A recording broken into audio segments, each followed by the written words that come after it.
I'm Beth Paraso, Senior News Writer at Tech Target, and this is IT Ops Query Season 1, Tech's Tragedy of the Commons.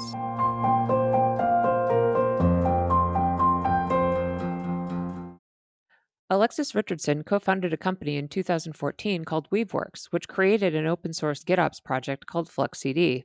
A month ago, the company ceased operations despite having gained new customers in 2023.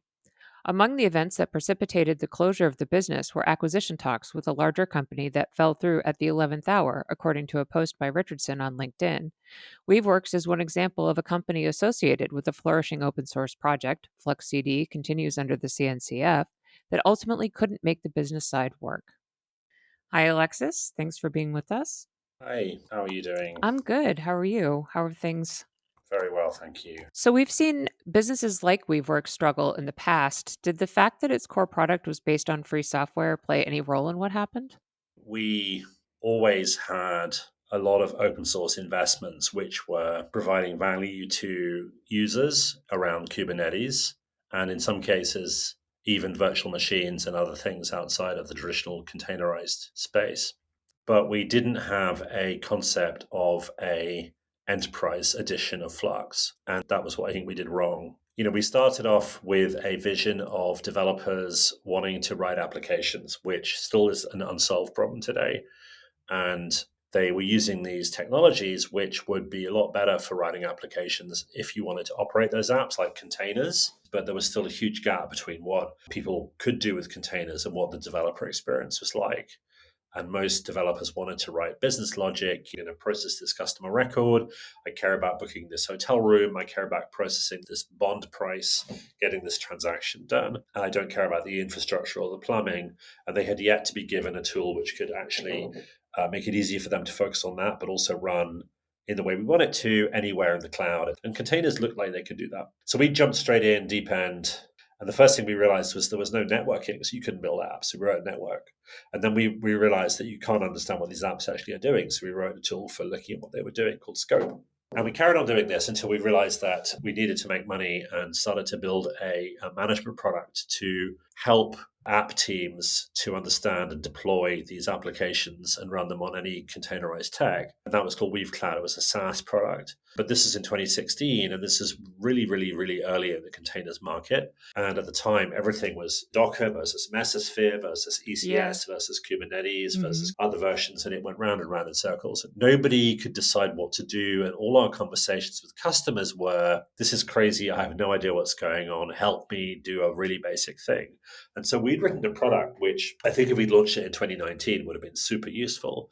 But actually, about 1 in 100 of our customers said, I think I know how to use this. The other 99 said, I'm just trying to get started. Yeah. So we decided that that was probably a bit too advanced for people. And within this product, we'd written this tooling for deploying software and managing it called Flux, which did something that we called GitOps, which was this kind of automated operations based on what is in Git. Or what people used to call config-driven management. And we talked about it, and it resonated really well with people, so we thought we'd focus on this. The problem was that even then in 2017, 2018, the majority of people spending money were not hundreds of thousands of organizations who understood what Kubernetes did and could easily see that they needed to improve application delivery. As we see today, that's a huge problem now. But in 2019, it was like, I still want a Kubernetes cluster to start. So we took our products that we built around managing Kubernetes and deploying apps and focused on selling them to enterprises that had these big complex problems for doing those things, but mostly on premise. We then spent several years selling to these large enterprises. The only problem was that we didn't really have a joined up business. We had what I would call a barbell of hyperactivity in the open source where the Flux and other things that we'd written were becoming more and more popular. Plus another group of paying customers who were 6-figure to 7-figure ACV buying enterprise solutions from us, which included a mix of software product, open source, and consulting for very large problems like telco problems. But it was always very sort of what we would call high touch, deeply involved with the customers, often trying to figure out more about them than you would with a typical product. So as time went by, we got more and more organized about turning that into repeatable, identical product business. But by the time we got really good at that, the software market had gone into a mini recession after the end of the pandemic. And I'm not an economist, and I don't believe that I can comment on whether it's a real recession or a technical recession or a market recession just in tech. But I can tell you that for 12 to 24 months, all of our customers put the brakes on spending, cut back, delayed, and so on. So when that happens, even if they're using your product, they'll cut back in size. They'll say, we have to lose people or software or cut back on hardware. Which one are we going to do? And you always suffer. So projects would get delayed by 6 months. Projects like there was one very big one in Germany where the rising cost of hardware meant that the company had to cut their software budget. We had government customers that changed direction. The American government is a fascinating and opaque beast at the best of times. Great choice of words. Banks as well, we were told, budgets are frozen until next year, unless you're doing an AI project. Yeah. All the time. And everybody I've spoken to had the same experience. And our revenues from these businesses were very much dependent on these customers continuing to work with us repeatedly instead of dithering. And the problem is, if you cut back on costs, you don't necessarily have the ability to retain business, because the expectation is that the customer will use your product and you will continue to invest in the product. They're expecting you to continue adding features and to work with them with support. And it's very hard to do that as you cut back on costs. So we found ourselves in the same situation as a lot of other companies in our market with big enterprise customers, which is revenue is flat or decreasing, and there's getting new business is possible, but you're churning against people leaving your business just because they run out of money. Right. And that is all stuff that would have happened in the 70s, Beth. I mean, it's nothing to do with open source or open core. Now, there is open source is part of it, of course, because if you're trying to lead in open source, that costs money and that impacts your margins. So then my biggest regret is we didn't build a very strong free to paid motion right at the beginning. If you had it to do all over again, what would you do differently? So I think we should have got into the enterprise Flux offering much earlier than we did, and had the confidence to bet on ourselves as a vendor of supported open source at the level of applications rather than the level of the big enterprise organizational need. And then we would have brought in enough revenue earlier to cover the costs of open source, which, if you just do enterprise solutions for Kubernetes platforms with GitOps, counts as essentially a marketing cost. But if you sell product into that space directly, then you can cover your costs back. And so we were making about 10 million a year, but we had a shortfall above that due to our open source investment, which we should have covered by selling an enterprise product directly to that need, especially as we realized that there were hundreds of thousands of users as well. What will happen now is that there'll be more enterprise vendors of Flux. And in fact, in a way, it's a good thing for end users, because I'm seeing half a dozen, maybe a dozen companies step forward and say, we will provide enterprise Flux. And that's fantastic for users. I think the question then becomes, how does the project itself develop a sustainability model over time? What is the best way to do that? There's also the fact that other vendors that have done that path, like Linkerd most recently, have also had some sustainability issues. So why would that be different in the case of Flux? Well, this would be different because there are multiple vendors and they're selling different solutions in different parts of the market. So they're not like Linkerd trying to monopolize the product. Also, I think that with all due respect to Linkerd, it's dangerous to say that these things are more than analogies and go further and try and imply there's some sort of identity between them, because Linkerd is competing with, in the router space, with it's a highly contested space of layer 4 application routing and management. There's Istio, Envoy, Cilium, Solo, a bunch of things. HashiCorp, Console Connect is in the same space too. And they're all fantastic products. And I think Linkerd's move is more about trying to create a coherent commercial model around a small business. And I think that's actually, in and of itself, really, really important and interesting question. Because if you want to have a CNCF, which is a big tent for software, which big customers and small end users can trust for a long time, you need to know that all different kinds of software can be successful in that environment. Not just Kubernetes itself. You don't want it to be like OpenStack, where everything is part of one project, because that slows down. And as soon as the market changes, it can't keep up. What you need is a bunch of different projects, each of which meet easy to articulate needs. Prometheus does monitoring, Right. Envoy does routing. Mm-hmm. And so then you need to have a business model that supports those. One of the best business models that we've seen in software is independent software vendors and cloud Mm-hmm. services. So you've got to have a foundation that encourages the success of those things. Mm-hmm. And Linkerd and Buoyant are trying to find that. Now, Flux and also its competitor alternative project, Argo CD, I would say are both extremely important, very popular projects. Flux is embedded in GitLab, it's embedded in Azure and several other very large platforms. It also has a lot of end use on its own as a tool. Mm. Argo is also popular without question. There are several companies around all of these things. We must make sure that all of these companies can make money. If they can't, they'll run out of money. And if they run out of money, then we'll go back to square one. That's not sustaining anything for customers. Customers should not be happy with that. And nobody looks at the SaaS market and says, oh, it's really troubling to me that these SaaS vendors are making money. We should accept that if you want to have long-term support for technology, then somebody's got to do that work. And it's great when it's shiny and new and exciting, but at some point it's going to be boring. Everyone's left the party to go to a new cool thing to do, and there are 5 people left, cleaning the glasses, washing the plates, Mm-hmm. and somebody's saying, I need to have a backport patch for version 2.1 of the thing. And now we're on version 5, and everybody's talking about the new AI edition of something. Yeah. Who's going to do that work? And so that's what sustainability means. It's not volunteers. So I think all of us are working with this question. And outside of the CNCF, we've seen a similar story play out with the licensing argument between VC-backed companies and others around business license from HashiCorp and various others. Yep.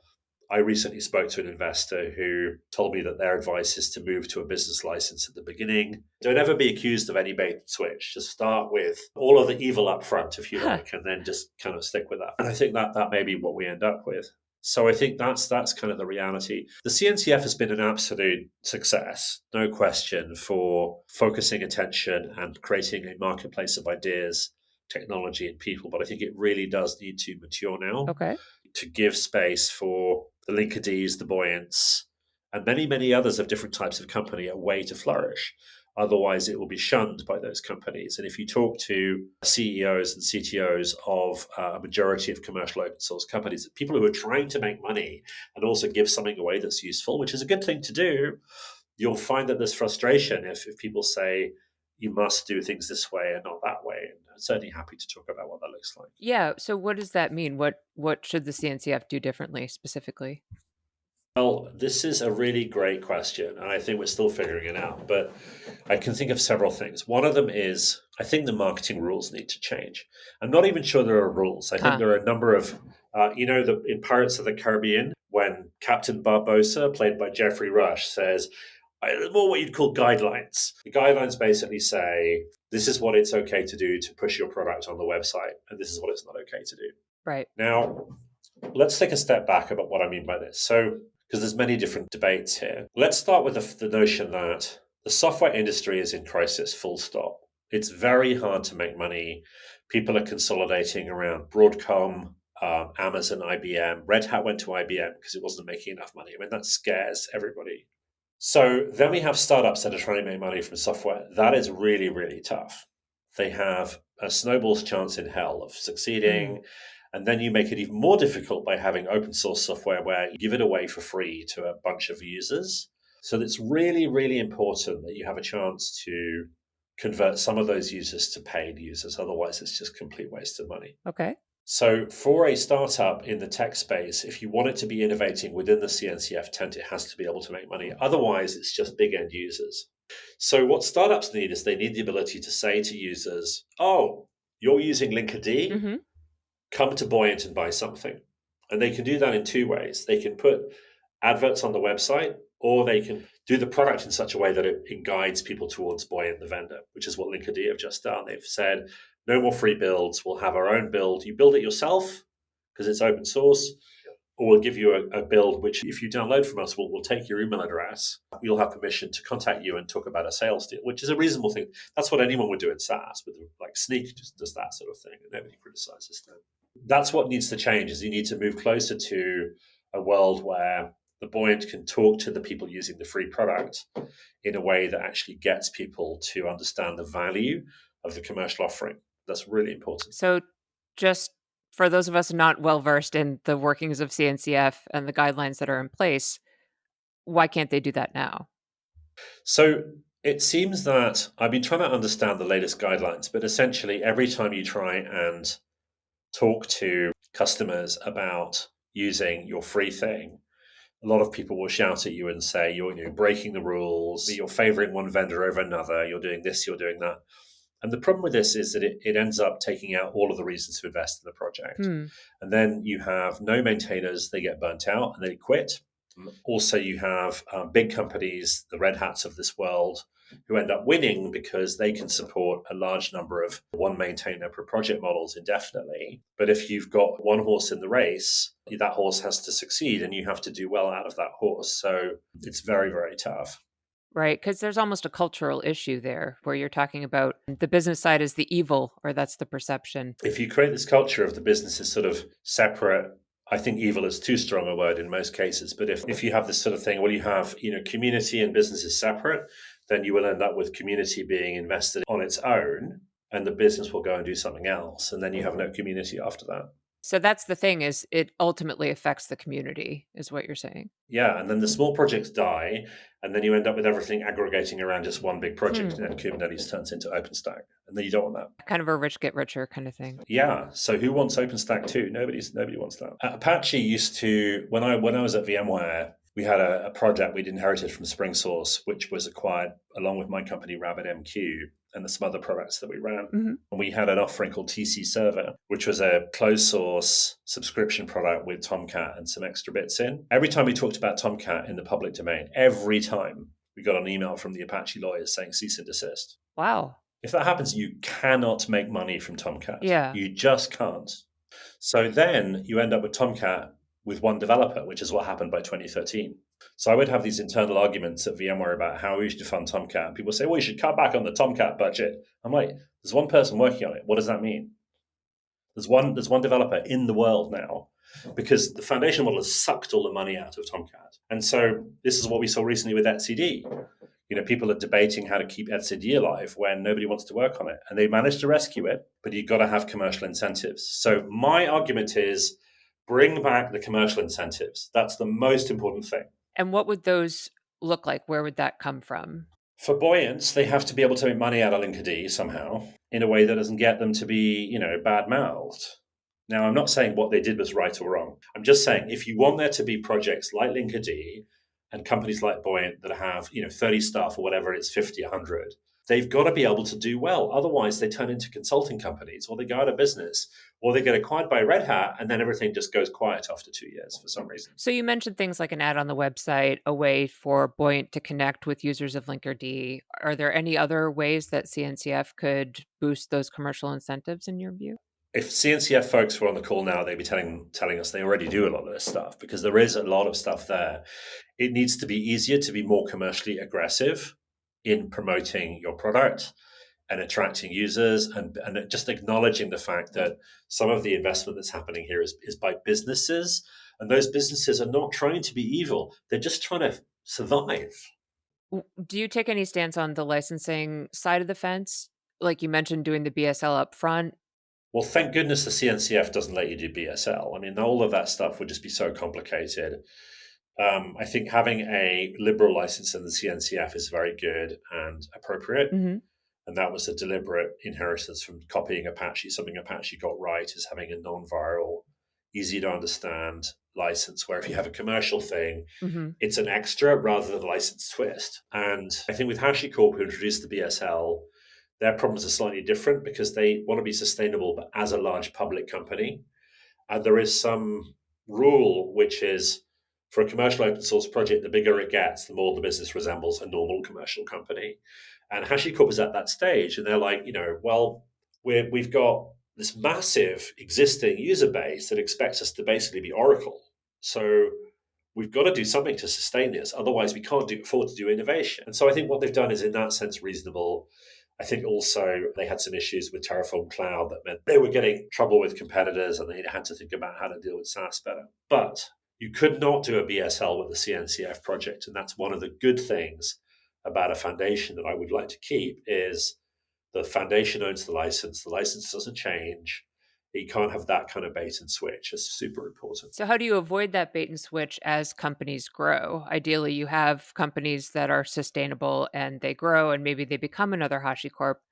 How do you avoid that exact path again? I think the expectation has to be changed in the market through collective behavior in many different places that as a company grows, it can generate more revenue that can be reinvested in innovation. Hmm. And that can turn into new things that are good for companies, good for end users, good for individuals, fun open source projects. What we're seeing at the moment is kind of the opposite, where as time goes by, the will of people to put in new free work on the margin decreases Yeah. because the ROI goes down. And so you end up with two scenarios. One is everything drifts towards a massive OpenStack style project, a sort of very wide use, but sort of stasis. Hmm. Or you end up with projects where the individual developers leave one by one, and you end up with one person who just carries on as a passion project. And now you have the problem that etcd had. And before that, we saw OpenSSL. Do you remember the OpenSSL Oh, crisis of yes. 5 or 6 years ago? Yeah. And then I think XKCD did this cartoon of like, this the whole world, and then it's sitting on a pin, and that pin is the OpenSSL developer. How are you going to keep that person motivated? Yeah, that is the Well, question. do we want to live in a world where 95% of our systems run on 5 or 6 projects which have one developer each? I would assume no.